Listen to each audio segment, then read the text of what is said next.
Jesus, mate. I had to pick up a water on the way. Feeling a little bit hungover after last night, mate. I was up late. I was actually spending the evening with a French man.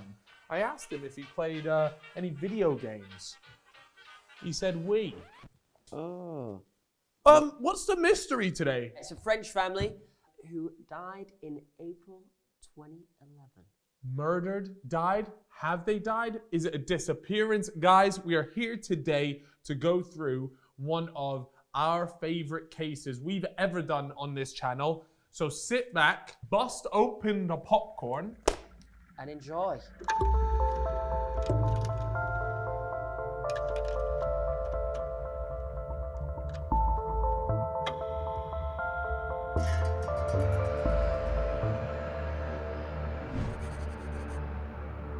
Let me quickly describe the family to you. Now, this was a very old aristocratic family, and we have Javier, the father. We've got Agnes, the mother, and then we also have 4 children as well. They go by the name Arthur, Thomas, Anne, and Benoit.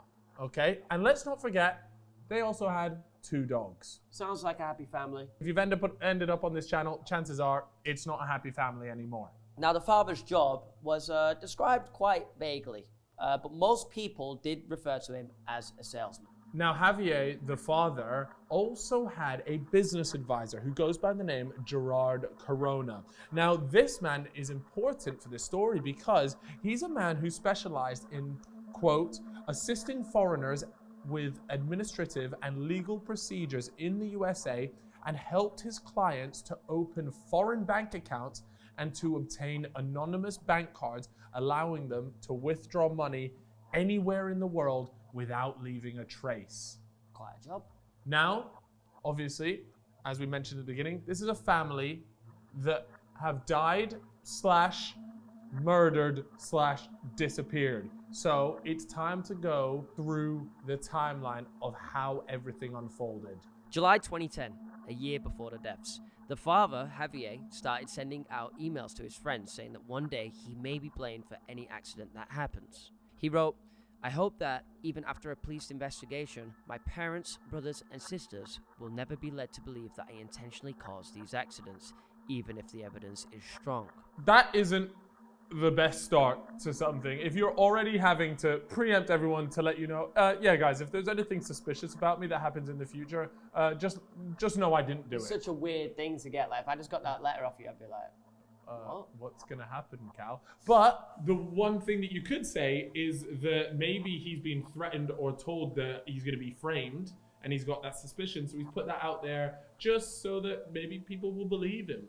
either that or some amazing planning or something else. Yeah, who knows? January 2011. After Javier's dad died, he ended up looking through his belongings and found a .22 caliber long rifle. Shortly after that, Javier ended up obtaining his firearms license. March 2011, Javier purchased rifle bullets and registered at a shooting range. Now, his 2 kids, Thomas and Benoit, also started to learn how to shoot. Javier had an instructor whom he asked many questions, and one of those questions being how to use a silencer. And on March 12th, he bought a silencer for his dad's rifle. Towards the end of March, he purchased items from a DIY store in central France, which was a 3.5-hour drive away from where he was. This purchase included bin liners and a box of adhesive plastic paving slabs. Things ain't looking good. You don't just buy a silencer, you know, like it's such a, come on. Well, that's the main thing. You know what? There's even been talks about them just banning the ability to buy silencers in the US for this exact reason. Can I just Because say, why would you want need one? If you are in a situation where you need to defend yourself, your home's being intruded, okay, you use your gun. You don't need it to be silent. If anything, you'd want the opposite. We have the email that he sent out to begin with, which was kind of suspicious in the first place. But then the second thing is now that he's buying and asking his instructor about silencers. Red flag. April 1st, 2011. Arthur never went to pick up his monthly wages at the restaurant he worked at, which was surprising as he was always on time. Javier also bought cement, a shovel, and a hoe. And on April 2nd, 4 bags of lime, 10 kilograms each, from different shops in the Nantes area. Quicklime is calcium oxide, and when it contacts water, as it often does in burial sites, it reacts with the water to make calcium hydroxide, also known as slaked lime. The heat produced from this activity will destroy many of the putrefying bacteria and dehydrate the body. Let's be frank here. This guy has literally put together a shopping list of items that you need to kill a family and make sure nobody knows about it. So I think that is to get rid of the smell. Yeah, Very handy. I mean, the guy obviously, like, this is a well-prepared thing. This isn't like this isn't a heat of the moment thing. This is a thought out, planned A master plan. Yeah. Or is it? Sunday the 3rd of April. The whole family ate in a restaurant in Nantes, then visited the cinema. That night, Javier left a voicemail on his sister's phone. We spent our Sunday evening in the cinema together, then in the restaurant, and we've just got back. I'm just calling to ask if it's too late to speak to you on the phone, and now I see it's gone to voicemail. But I was surprised. But I'd thought he'd only just arrived, so I was a bit surprised. Anyway, sending you my love. If it's not too late, call me back or send me a text and I'll call you. Okay, I'm going to put the kids to bed. Say hi to everyone. See you soon. Maybe. For the most part, that voicemail that was originally in French, but Chippo's wonderful voice, the translator for today. Yeah, sorry guys. It was fine until right at the end, where he literally says, see you soon, maybe. It sounded so ordinary, and it was like, see you soon, maybe. I mean, he could just be saying like, oh, maybe I'll see you soon, maybe I won't. Yeah, maybe we're deep in it too much because we know about what happened. How often do you see your sister if she don't live with you, you know? Yeah, it's it's just true. one of those. She could pop by tomorrow for some tea. Yeah. You might not see her for a couple of weeks. The police believe that the family was murdered on April 3rd or 4th. On Monday, the 4th of April, the two kids, Anne and Benoit, didn't attend school as the school was informed that they were ill. But their friends got concerned when they couldn't even reach them via the phone. On April 5th, one of the children, named Thomas, was studying music at a friend's house and he planned to stay the night. But Javier phoned saying that he had to come home as his mother had been involved in a very serious cycling accident. Listen, you need to come back. Your mother has had a bicycle accident. She's in a hospital in a coma. We don't know if she's going to come out of it. It's very serious. You have to come home. So he ate dinner and went home, and his friend only received 3 texts saying, I'm not coming to yours, I'm ill. Really ill, I'm not coming to class. And the final message, I'm out of battery, my dad's looking for a charger for me. That night, Javier ate dinner with Thomas at a well-known expensive restaurant in Avril. The waiters explicitly remember Thomas feeling unwell and that Javier and Thomas barely spoke to each other during the entire evening. It's all becoming a bit of a coincidence now as well, is the two kids were now ill, so couldn't go to school. Not only that, but then he said that to Thomas that there's a bicycle incident. It just seems like it's all a little too convenient. It's all happened at the same time. He's had to come home. His mum's at a serious bicycle accident. It's looking sketch. It's looking sketchy. Javier, the dad here, he's looking like main suspect right now. Right now, at this moment. On April 5th, a bailiff arrived at their house to try and recover a debt of 20,000 euros, but no one answered the door. That same day, claims by an employee of a hairdressing salon were made that Agnes was seen at the front of the house.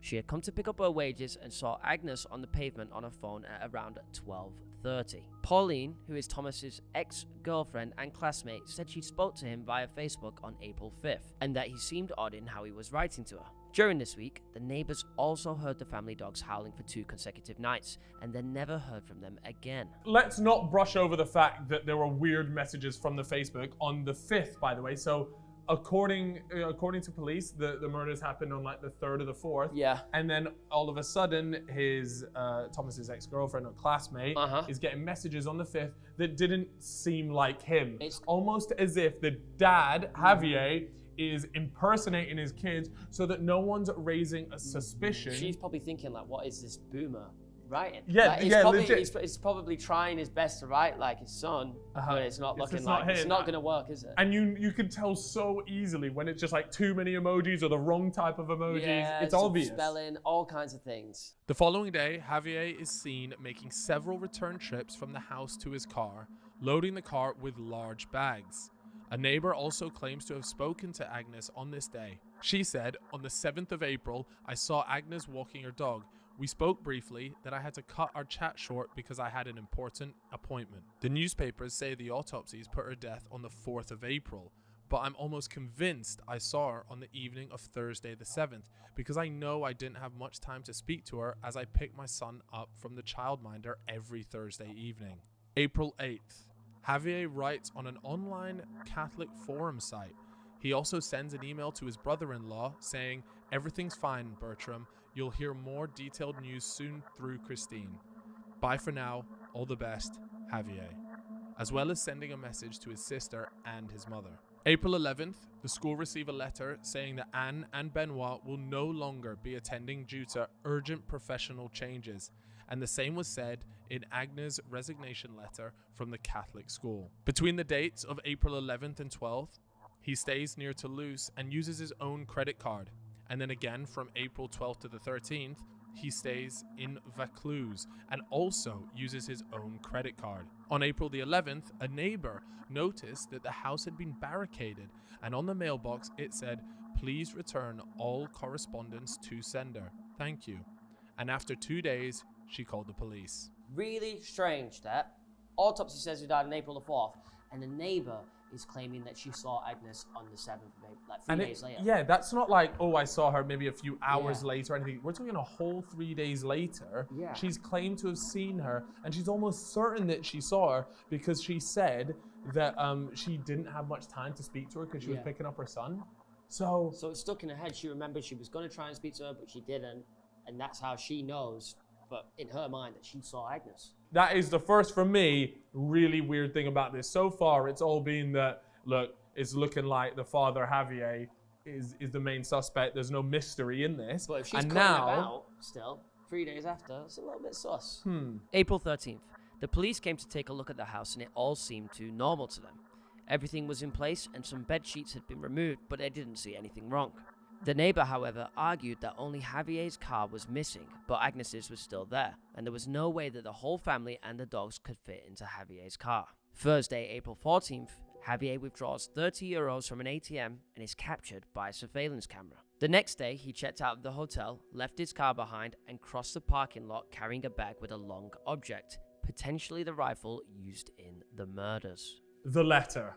That is what happens next. Now, this unsigned letter, dated the 11th of April 2011, apparently sent by the father Javier. Okay, and when you're reading through this letter, it's definitely from his POV, right? Mm-hmm. We're not going to read you out this whole letter because it is literally like 3 pages long and there's loads of stuff here. But what we will do is leave a link down below and you guys can check it out for yourself. And it's obviously in French, translated into English. But instead, we're going to summarize the letter for you guys. Now, this letter is super, super key for this just entire mystery because it reveals so much and was maybe in quoted his plan all along. So in this letter, he talks about how they had to leave for the US, right? Mm-hmm. And he says he won't be able to communicate with his like close friends and family for the next couple of years. This whole time, he claimed to be working for the DEA, right? Which is obviously a US agency, which is their Drug Enforcement Administration. Plot twist. Mate, imagine that. Like all of a sudden he says, yeah, by the way, just so you know, I've been working undercover. That's what he says in this letter. He's an undercover guy that's been working amongst the French nightclubs, trying to figure things out. Like this guy has an entire, like if this story is true that he spoke about in this letter, it's absolutely nuts, right? Because in this letter as well, he also talks about some of the financial difficulties. Remember, there was a bailiff that turned up looking for 20,000 euros off of him. But you mentioned that their income wasn't enough and that he actually thanked a guy named Emmanuel and also Bertram for helping them during their financial difficulties. So, like, if you are working undercover for the DEA, would you be in, like, how would you be in such financial difficulty? I mean, that's not a bad job, is it? Sounds quite... No, it sounded like it was almost like a part-time job that he had. The way he wrote it out in this letter made it seem like they just paid him like a bit of money, but it wasn't like a full-time job. Yeah. Anyways, also in this letter, the reason why he was going over to the US was because he had apparently become a key witness in an upcoming trial, right, involving international drug trafficking kingpins, right? and they believe that his cover in France had been completely blown. Okay. Okay, so that is why he said he needs to go over to the US and he's going to be placed in what's known as the Witness Protection Program. It's quite a famous thing. Essentially, if you get into big trouble and you feel like your life is at danger because of the stuff that you know and that you're aware of, or the stuff that you've seen, you would get placed into a Witness Protection Program. So he's saying him and his whole family are going over to the US to be placed in this program. New identities, a lot. Everything. And not only that, but they're also not able to then contact friends and family. So this letter was really something for him to say, this is the last time you guys will hear from me, because in this as well, he's also given out very specific instructions to a few of his friends. And it's like in bullet pointed things like, yo, you guys need to get this done for me while I'm away in my witness protection program. Now, we don't usually like interrupting a gripping mystery like this one, but this one is very important because it's our good friends over at Noom. Yes. Now, what they do, right, is a psychology-based approach to dieting, right? And what by that I mean, instead of just being like, no more of this and more of this, they take a more intelligent way to do it, because it's all about creating habits. And they understand that if you take this more psychologically advanced way, wow, that sounded cool. I don't know if I can swear, but look, if they take it this way, it's more about creating something long-term rather than doing something short-term that might work for a little bit, but ultimately it's not going to become part of your lifestyle. It's not going to get you the results you want in a year's time. So that's what Noom comes in and does. It helps change your lifestyle and the way you view food rather than just a straight, strict no and yes. Of course, we asked for some science behind this and they delivered. They said that more than 80% of users complete the program, more than 60% of users lose 5% or more of body weight, and 60% of them keep the weight off for a year or more. So obviously that is super, super impressive, right? Not only that, Chip, let's be honest, you have previously tried the traditional way, shall we say, of doing it, which is just cutting stuff out, but this could be the new way. This could be it. how you achieve your goals. If you guys are interested in checking this out and you want to lose the weight for good, then you can sign up for your trial at noom.com/fellasmysteries. That's noom.com/fellasmysteries. All right, guys, have you heard that? I'm going to say it one last time for you. noom.com/fellasmysteries. That's noom.com/fellasmysteries. Don't say we don't nice you over here, okay, guys? Now, a lot of the tasks that he did give his friends in the letter that he left behind was just stuff like, packing up the house, taking things to the dump, making sure that the valuables were okay, so giving some gifts to certain friends. But there was one main thing that stood out, and it was something that he referred to as Project Crystal. He told his friends, or some of them at least, to continue with Project Crystal, as it would allow us to have a comfortable income when we return. He said also in this letter that the official story that he's given out is that his family is moving to Australia. So if you guys could please share that across social media, that's a story I'm going with. But for my close friends, I'm actually off to the US for this witness protection program. So this letter, like I said, it's long, it's well thought out, and it just shows that it is so planned. You know what I mean? Like, you don't just write this on a whim. This is months of thinking about what your thing is going to be if you really have murdered your family. Strange though that he tells him to continue with Project Crystal, as it would allow us to have a comfortable income when we return, but you're not going to return. So what's the point of telling them But that? is that the thing? Is this just another thing to make it seem like he's definitely going to return? It's more legit. I mean, if he has murdered his family, I imagine he didn't plan on anyone finding out, so... April 15th, the police came back to the house and still didn't see anything suspicious. They came back again on the 18th, 19th, and 20th, and still found absolutely nothing suspicious. Although on April 21st, the police lieutenant found something under the terrace in the garden, and that day, the chief investigator was actually holding a press conference at the courthouse. He stated that the family's disappearance was unusual and that they were going to open an investigation into the case. The press conference was stopped as he had to answer an urgent phone call. He was told that while the police were digging under the terrace, they discovered large plastic trash bags that were bound with tape. Inside the bags were several bodies.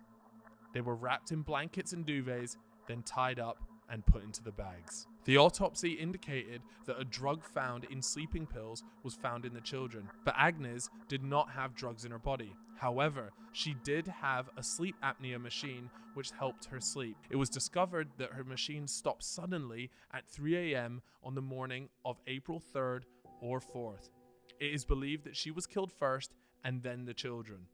Each victim was killed by 2 bullets to the head. The bullets extracted from the bodies had been shot from a .22 long rifle. Surprisingly, the neighbors were not awoken by any gunshots, but it is believed that the killer was using a silencer. Silencer.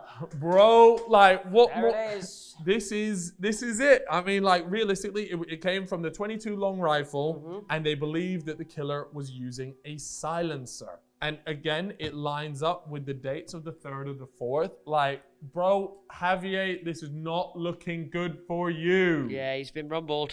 You have been, but you know what's interesting is every time something points towards him, I can't help but think about the first thing we spoke about when we mentioned that he sent out an email saying the thing like, oh, if anything suspicious happens, it wasn't me type of thing. Did he really just say that, like thinking that would do the job? Or was he genuinely feeling like someone was gonna try and set him up? But he went and bought like the silencer. He went and did all this stuff. It wasn't like someone else did it, shot the kids, and then just randomly blamed him. And like, it's not like they would know to like buy the correct stuff to, like, how would they know, oh, if I buy a long rifle and a silencer, it's gonna make it look like it was him? yeah. It's just a bit odd. The murders were considered to be methodical executions. The victims were all in their pajamas, so it is believed that they were killed while they slept in their beds.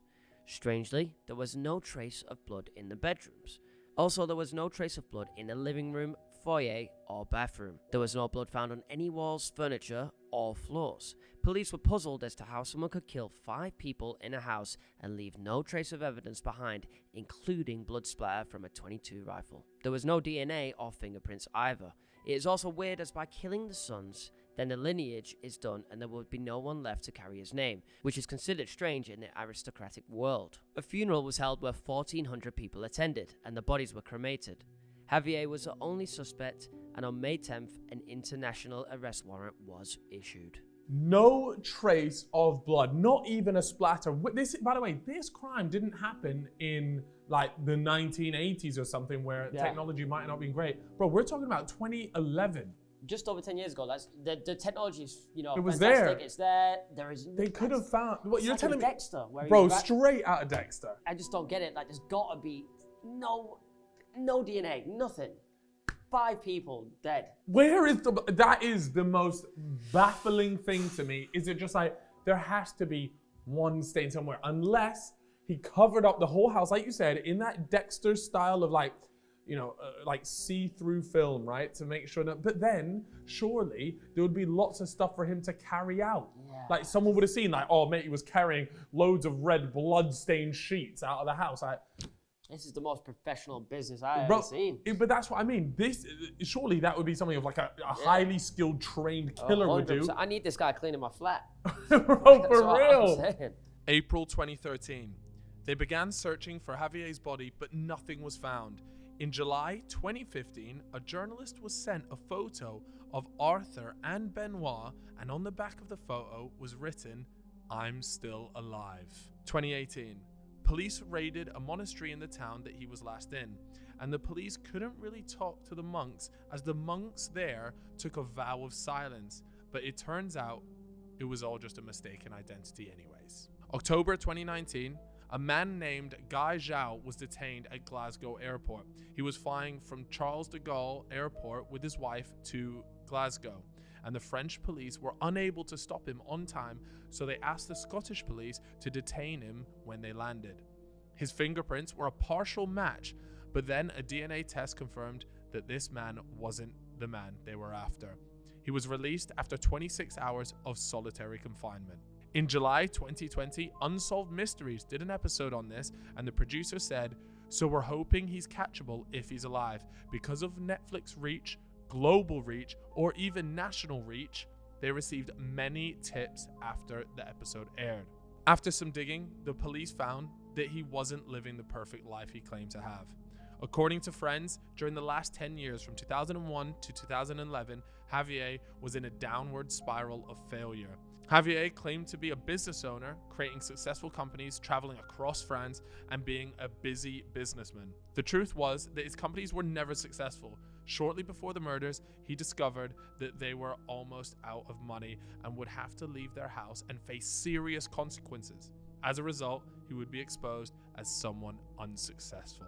Police had a bit of a howler with old guy Zhao. The poor guy was a case of mistaken identity. It was only a partial match. I feel like that's quite a reach. That's still quite interesting though. Fingerprints were a partial match, but I mean, it's a bit harsh. A bit Poor guy went through 26 hours of solitary confinement. Like, that's brutal. Yeah, like surely a little bit of compensation for my boy, you know? Like, yeah, but anyways, fast forward onto that, and then we have the truth about Javier's sort of actual financial issues. Turns out that he was never actually that good at business in the first place, and he was a bit of a stinker, to be honest with you. Yeah, he's sending his kids to private school, and like, if you're not, like, that's so stupid if you actually ain't making good money. Yeah, but the thing is, the whole thing about his family is it's the appearance of being successful, having a lot of money, or at least being able to like provide well for your family. A hard-working businessman. He's done well. He's showing he had the perfect life, but he didn't. Yeah, that's exactly it. So, but why murder your family if you did it? Yeah, I mean, I don't know. Your family because you're unsuccessful. Yeah, crazy. But I mean, maybe that's why though. Maybe he was literally at the point where he couldn't afford for his kids to go private school anymore. Yeah. He couldn't afford, like for his wife to be living the life that she was living. So really, the only way for him to save face and still keep this reputation, maybe he was just super egotistical, was the fact that he was like, if I just kill my family, kill my family, if I just kill my family, I ain't got to pay for private school, right? My wife doesn't need to lead the life that she lives now, and I can just say we all pissed off to a different country, and everyone will think, oh well, he's classmate, he was working undercover all this time, what a cool guy. And then he could just go live his life up in whatever country he's in. He's probably got a new missus, new car. Well, we have to remember how at the beginning we spoke about his business advisor who was really good at being able to set up his clients with people being able to spend money with no trace. Mm-hmm. He's got the contacts to sort of disappear off the face of the planet. Does tie in. He could have used him. Yeah, exactly. Fake passport, all that kind of business. Now, the police believe he may have committed suicide. His last seen area is surrounded by cliffs and mountains. The police searched this area for weeks, but no trace of him was found. Usually with family suicide, the person commits suicide near the scene of a crime. Now, others believe he used his advisor, Gerard Corona, to obtain anonymous bank cards and assist with changing identities. His bank cards were not used after April 14th and 15th. Another theory is that since the DEA were mentioned as a causation, the bodies were cremated very quickly after they were found. Maybe the bodies were fake and the family is still alive. Javier's mum and sister don't believe the bodies are those of the family and genuinely believe that they're false bodies put there whilst the family is actually in America. So what you're trying to tell me, Chip, is that there's a theory that the bodies there were fake, right? Mm-hmm. And that actually this whole thing was just a decoy to make people think that they're dead so nobody chases after them in the US? Yeah, maybe they were really involved in some serious stuff. It could explain why there was not an ounce of blood anywhere or DNA, and that's because, they're not dead. So it's not a real body. They can't have any of their blood there. I've got a question though. With the autopsy, unless they were told, there's like a higher person in the police force that come down and said, this is the autopsy you'll hand over. Yeah, I guess there is a protocol when deaths are faked, right? Yeah, especially by a government. But my next thing is, has the DEA come out and said, by the way, guys, he wasn't working for, we've never heard of this guy before. Yeah. Or is that just standard protocol? Do you know what I mean? Would they come out and say that anyways? Yeah, is that, oh wow. But another strange thing, right? So let's say the DEA have set this up and to make sure they really truly can disappear. Why make it look like Javier, who is working with them, is the killer? Yeah. Why use the silencer, the same rifle? Yeah. Why make it look like you would have made it look like someone else done it? now if he's working for him, they've essentially just framed him.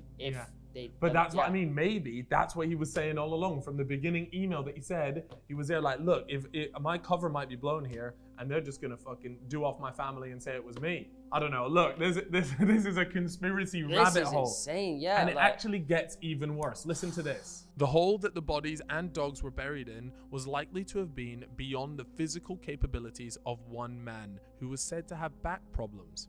3.25 cubic yards or 5 tons of earth were apparently dug out with a single shovel, with only 4 feet of headroom, meaning that the work must have taken place while crouching. Despite the huge movement of soil, no trace was found in the garden, in which case the perpetrator would have had to have used a tarpaulin, displaced 5 tons of earth by hand, and left absolutely no trace of this soil. Furthermore, Christine claims that Javier had neck and back problems and would not have been physically capable of such a task. Finally, it is concluded that due to the low headroom, the perpetrator would likely have banged their head and rubbed their hair on the ceiling repeatedly, but no human skin cells, blood, or DNA were found there. Chip, this has just gone a complete 180 for me. This whole time I was there convinced Javier was the obvious killer. It's nuts, man. Like, there is really good stuff that points to him not doing it. Like, that it would be really hard for him to pull this off. Editor Fish, please put a picture of what 5 tons of soil looks like.